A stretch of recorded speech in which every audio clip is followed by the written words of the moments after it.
For our Nigerian doubleheader, we start in Abuja with Oscar Folstad on pole from B-Dragon Sonic and U-Cable. Then the two pinnacle drivers of Ica World and Morris de Klerk. Sebastian Ocampo will start 6th from Revo, who will start 7th from Botasarov and Catfish. 10th place sees Quantra Hiroki and Rodney Sola is alongside him. Then it's Charles Hernandez, Francis Austin and Tenali Gabo in 14th. Ghost Theo starts 15th from Ewa Pub and Scadlin Rosak. Then it's Romeo Boy, Solos Kynes, the Red Devil, Elliot Deli, and Cosmas Medicis. Well then, double header in Nigeria, which will see us head off to Lagos next time out. But for Folstad, he starts on pole, all 5 lights go on.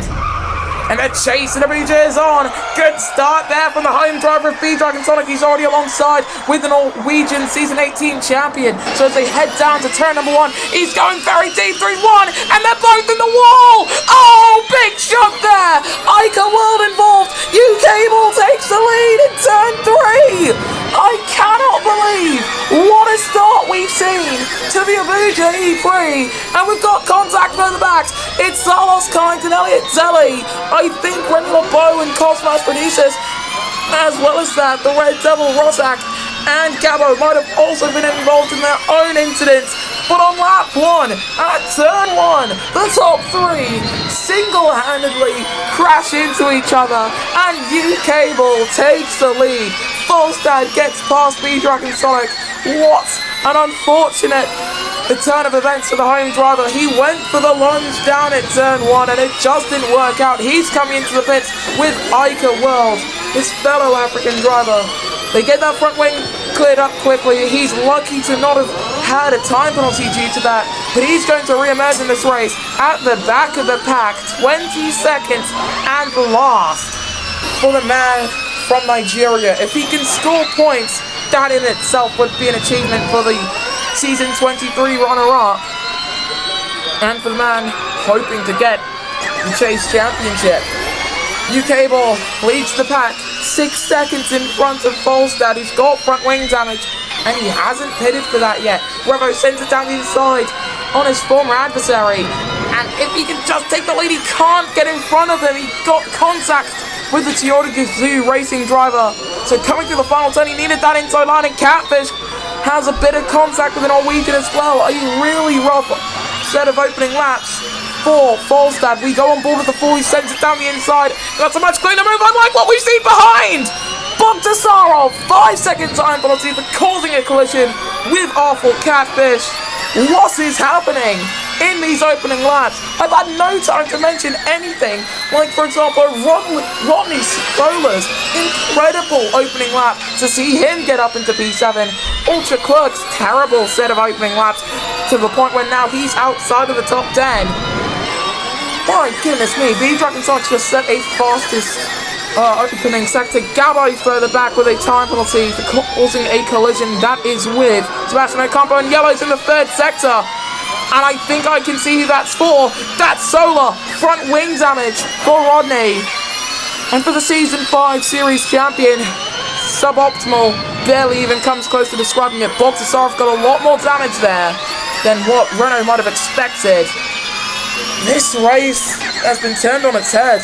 Rookie Charles Hernandez in 52 was B-Dragon Sonic sets fast lap. Ocampo is out into the wall for Sebastian Ocampo, perfectly into the tyre barriers. And a full course caution, that's going to help Botasarov come out. Well, he's still at the back of the pack rather, but it's going to keep him on the lead lap at the very least. Full course caution. 11 seconds is the lead for U-Cable. This finally gives us a little bit of time to calm down at least, because U-Cable's about to start lap 5 and we've already had that much carnage. This might be the race of the chase. 13 laps to go. Charles Hernandez, pointing this out, rookie driver in his first Formula E series, first Formula E season rather. He's been in IndyCar for a while before this. And he's already up in 3rd, and we've got another retirement. It's Tenali Gabo. Another full course caution. I don't think he's hit anyone. He's got a time penalty from earlier on, but we are receiving word now from Andretti. I'm sorry, not Andretti, from Dragon. Powertrain failure for the number, I believe, 29 of Tenali Gabo.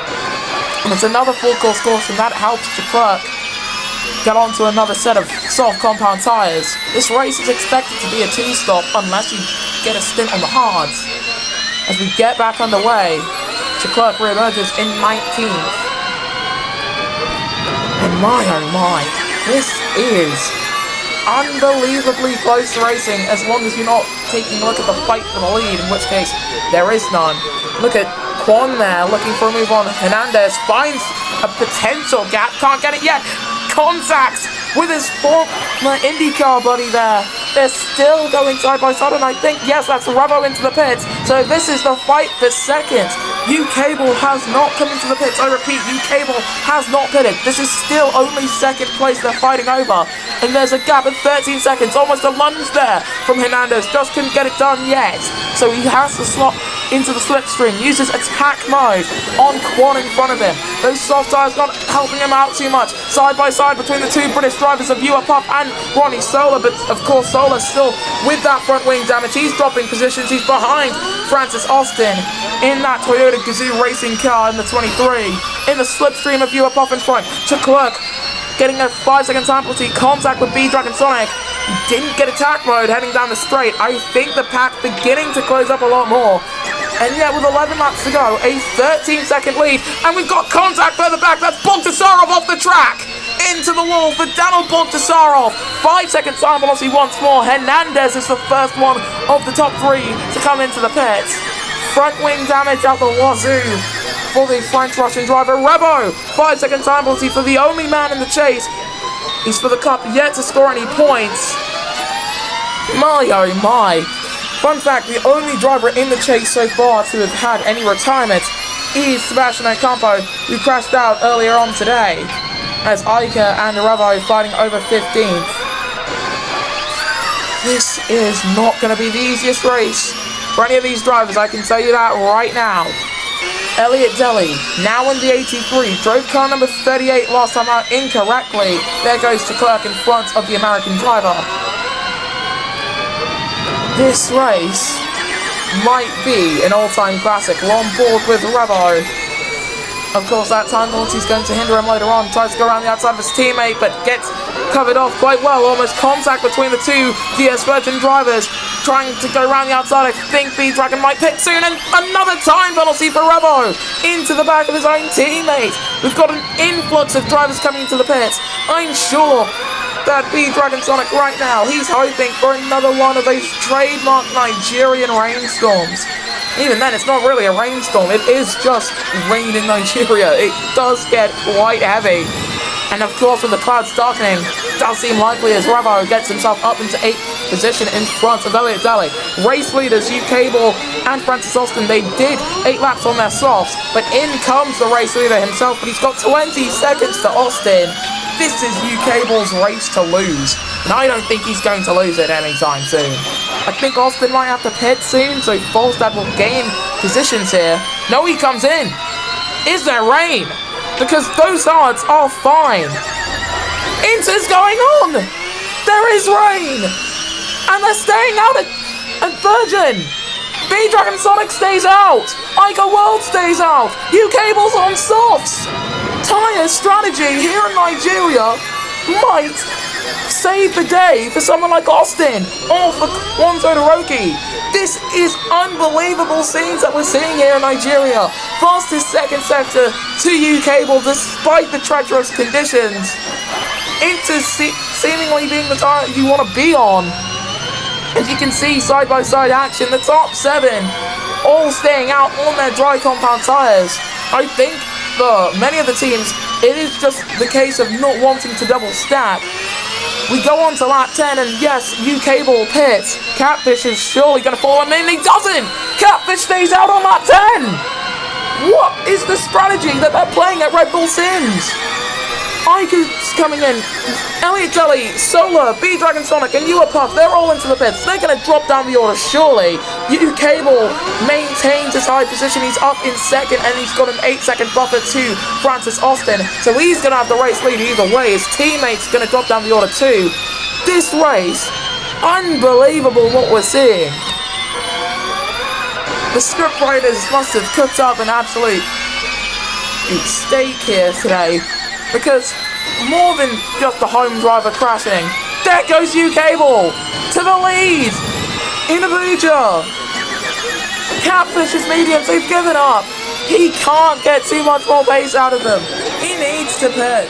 He's got to pit at the end of lap 10, and he does. He's the last man to slot onto those inters, and I seriously do not understand what games they were playing down at Sims to have that happen to him. We're on to lap 11 of 18. U-Cable leading the pack from Austin and the Red Devil. My oh my, if you told me this was a top 3 that we were going to see here, I would have told you that you were nuts. Look who's nuts now. Me.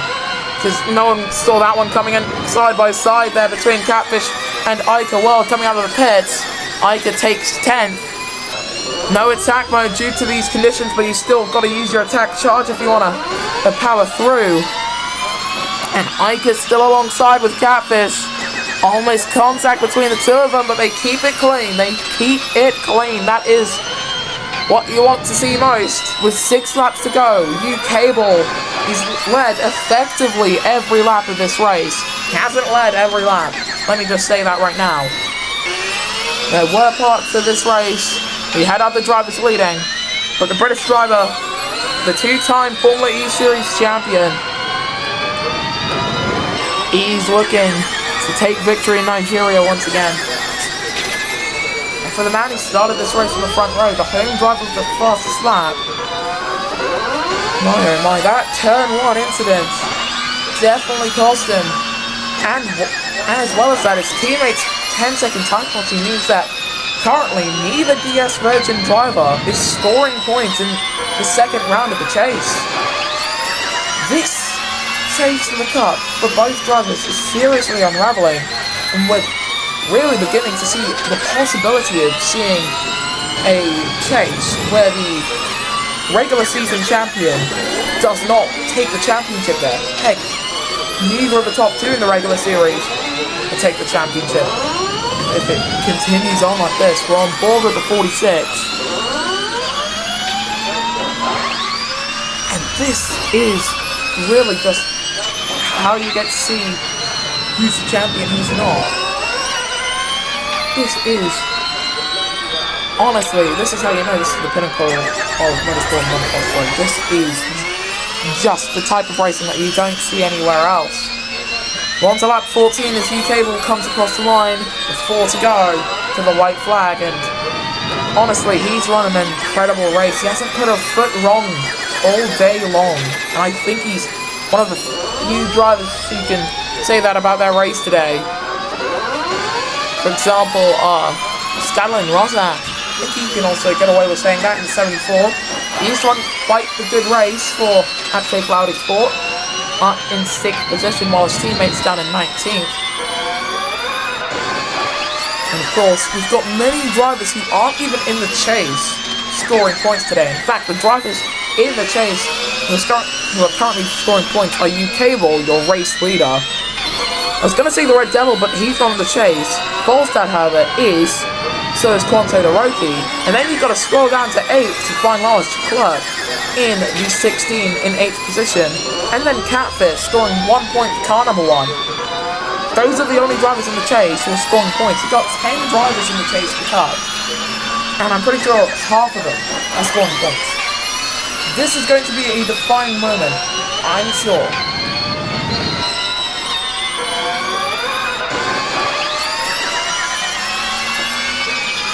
Looking now to the 13th place driver in the 44th Speed-Dragon Sonic.